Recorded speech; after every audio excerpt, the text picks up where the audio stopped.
için şöyle göstereyim arkadaşlar.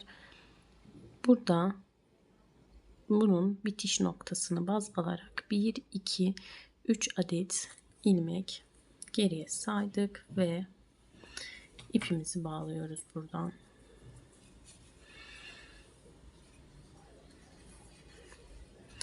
Ve burada bütün sıra boyunca dışarıda kalan ilmekleri kullanacağız. Bir zincir çekiyorum.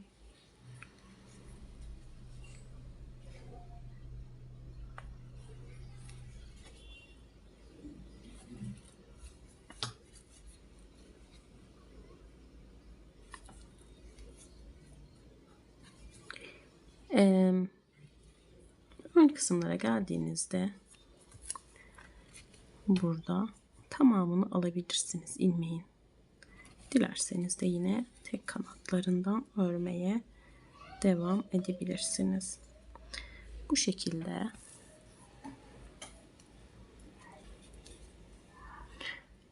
bütün ilmekleri ve 1, 2, 3 bu noktaya kadar örmeye devam edelim.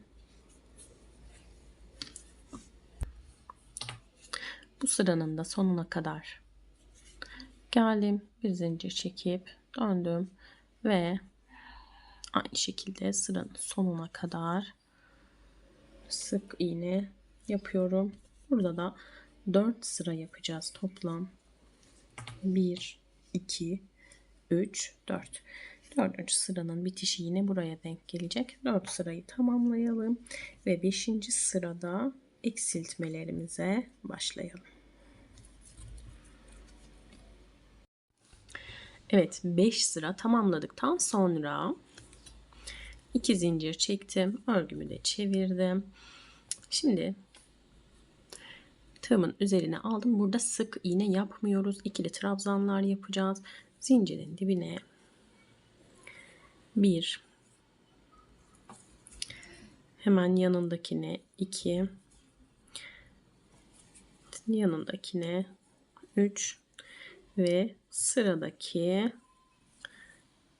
ilmeğe olmak üzere 4 adet ilmeğe birer adet ikili trabzan yaptım. Tekrar tığımın üzerine alıyorum. Burada birleştirme yapacağım. Yani ikili trabzanı birlikte alacağım. Tığımın üzerine aldım ipi, geçirdim ilmeğimi.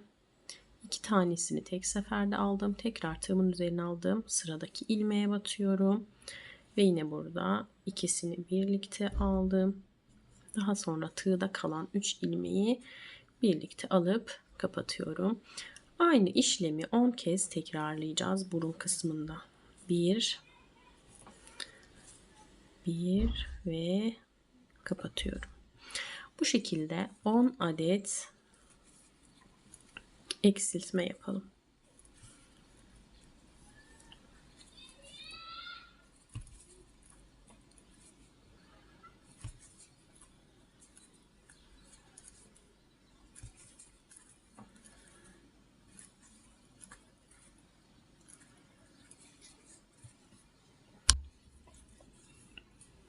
On adet eksiltmeyi yaptık ve sırada kalan 4 adet ilmeğimize birer adet ikili trabzan yaparak sırayı tamamlıyorum.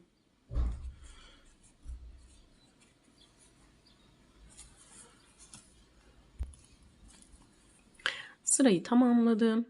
Bir zincir çekiyorum ve çevirdim örgümü. Şimdi sıradaki her bir ilmeğe birer adet sık iğne yapıyoruz. Bu yöne doğru giderken.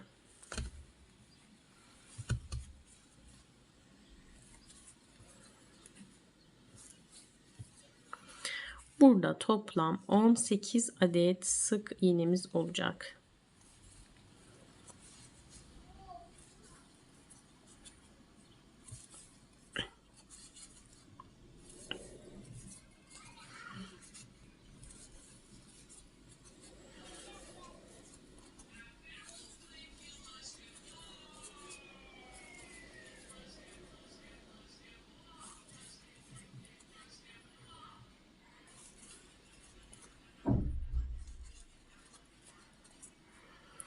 Sırayı da tamamladım.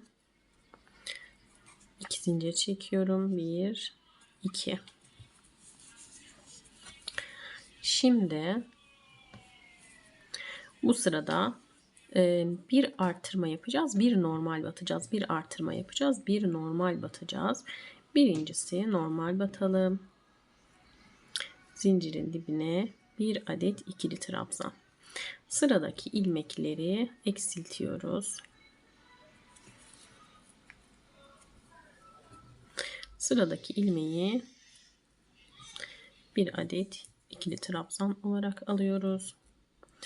Sıradaki eksiltme.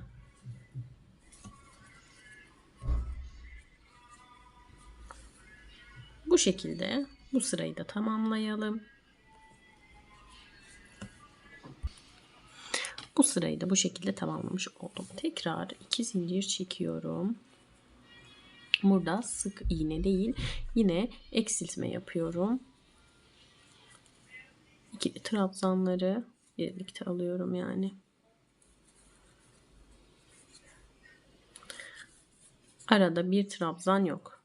Hep eksiltiyorum. Bakın 1 2 3 6 adet eksiltme yapmış olacağız burada da.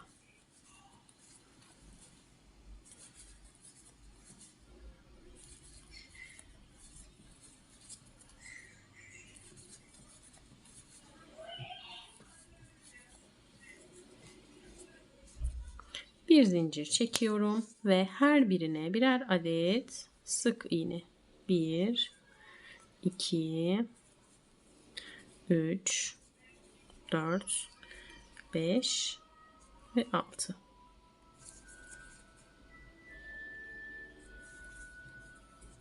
Bir zincir çekip çeviriyorum. Tekrar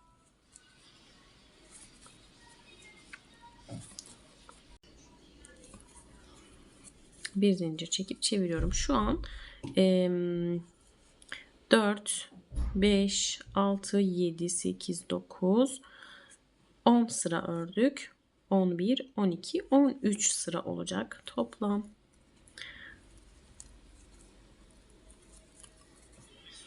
On 13 sırayı tamamlayıp ipimizi koparalım.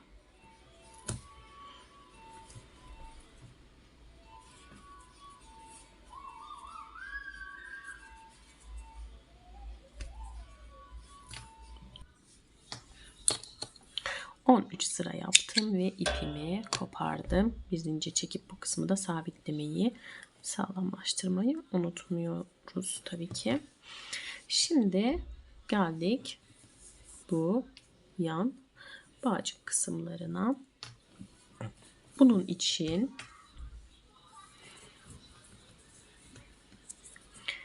bir düğüm oluşturalım ve 10 adet zincir çekelim.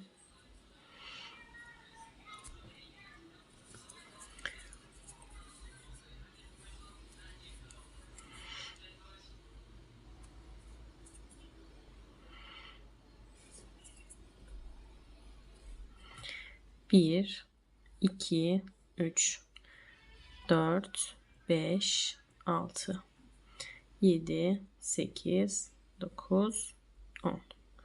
10 adet zincir çektim. Şimdi buradaki ilk ilmekten bağlıyorum. Sık iğne yaparak bağladım. Bu ipimi de içeriye alıyorum. Bu şekilde. Bir tane yaptık sık iğne. Bu ikinci.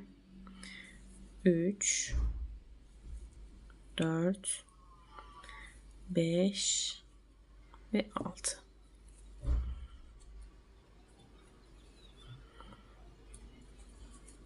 Tekrar 1 2 3 4 5 6 7 8 9 10. 10 adet zincir çektim ve dönmek için 2 adet daha zincir çekiyorum.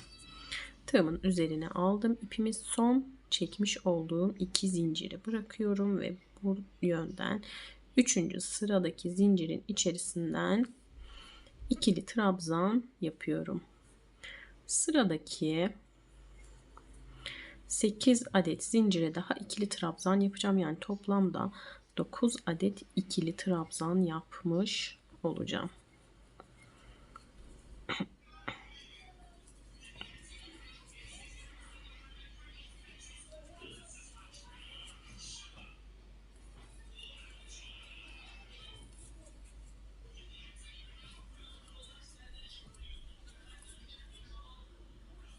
Dokuz adet ikili trabzan tamamladım. Kalan son zincire yarım trabzan ve aradaki sık iğnelere yine sık iğne yapıyoruz 6 adet.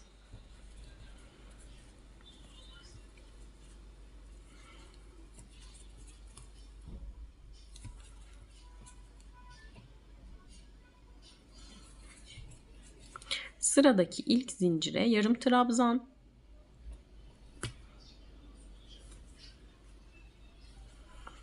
ve sıradaki 9 zincire ise ikili trabzan yaparak bu sırayı bitirelim.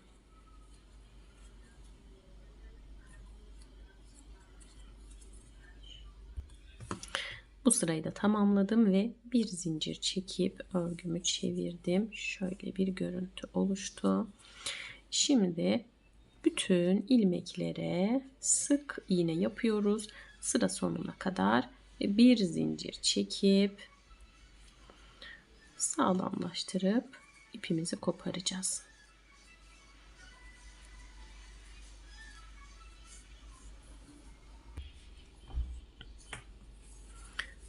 Böylece neredeyse sonuna gelmiş olduk. Son aşama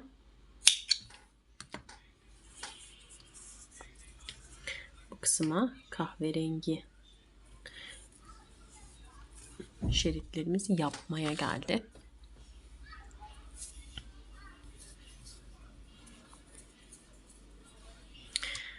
Şimdi ipi buradaki başlangıçtan bağlıyorum.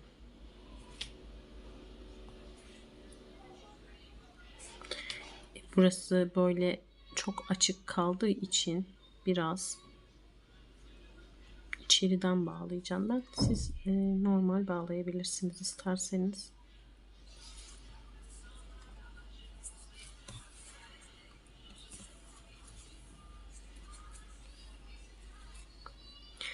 Bir zincir çekip sabitledim. Bu ipi de yine içeride yürüteceğiz. Her bir sıraya bir adet sık iğneden gelecek şekilde sık iğne yapmaya başlıyorum. 1 2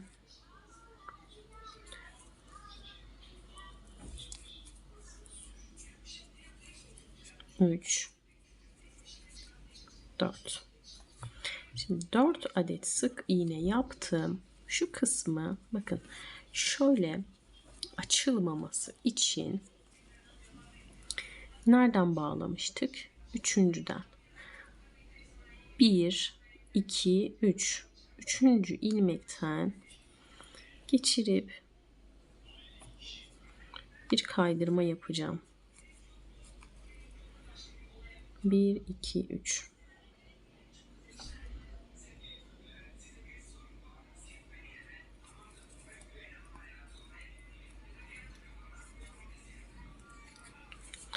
Şimdi devam ediyorum sık iğnelerle.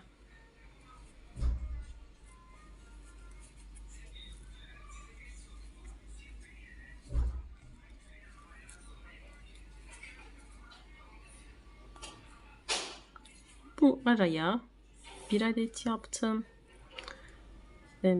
Burada sık iğne sıramız vardı.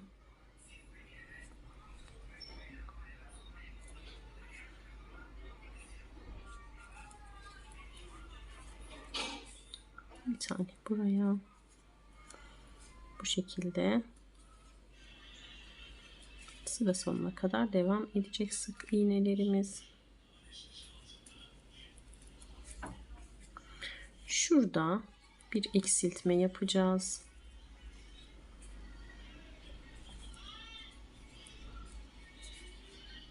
Bakın. Bunu ve bu kısmı birlikte alalım.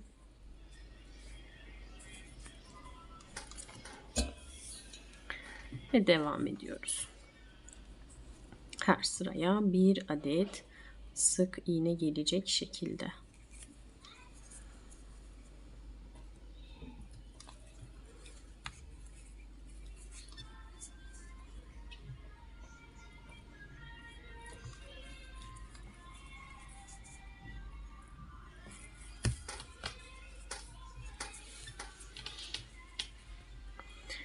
Köşelere geldiğimizde yine üçer sık iğne yapıp oval bir dönüş elde edeceğiz. Bu kısmı da göstereceğim ve sonuna kadar artık o şekilde ilerleyebilirsiniz. Bu kısma kadar gösterdiğim yerleri sıra sonuna kadar aynı mantıkla devam edeceksiniz. Çünkü bakın 2 ve 3 bu noktaya, buraya bir adet buraya ve yine köşeye 3.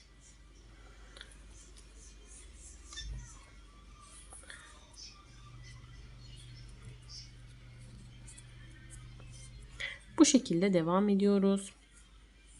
Bu noktada 3, yine bu noktada 3 sık iğne yaparak dönüyoruz ve yine şu noktada biraz birleştirme yapıyoruz. Daha sonra bu kısmı tamamlıyoruz. Burada yine 1 2 üçüncüden veya ikinciden nasıl denk geliyorsa çok da gerdirmeyecek şekilde burayı da bağlayıp aşağıya kadar sık iğnelerimizi tamamlayalım.